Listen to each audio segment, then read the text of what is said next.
You are watching SV News Channel. నమస్కారం నేటి వార్తలకు స్వాగతం. డ్వాక్రా మరియు చేనేత కార్మికులకు రుణమాఫీ చేయాలని ఆర్డీఓ కార్యాలయం ముందు ధర్నా చేసిన వామపక్ష పార్టీ నాయకులు. ఆ దృశ్యాలు ఇప్పుడు మీకోసం.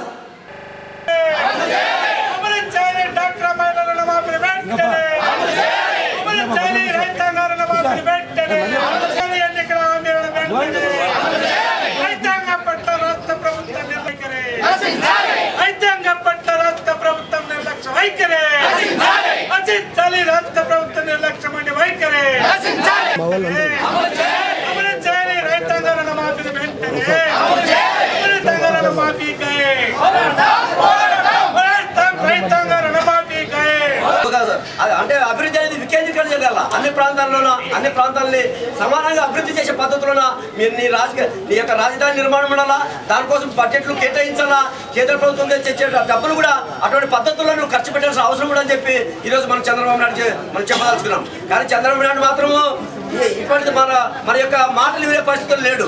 ఎందుకోసమంటే ఆయన గెలిపించడానికి ఆ రోజు ఎవరైతే ఆర్థికంగా కానీ ఇక్కడ అన్ని రియల్ ఎస్టేట్ వ్యాపారస్తులు ఎవరైతే సీఎం రమేష్ లాంటి వాళ్ళు కానీ, సుజనా చౌదరి లాంటి వాళ్ళు కానీ, నాగేశ్వరరావు లాంటి వాళ్ళు కానీ, నారాయణ విద్యా సంస్థల అధినేత మరి మీ అందరి తరఫున వినత పత్రం ఇస్తున్నాం.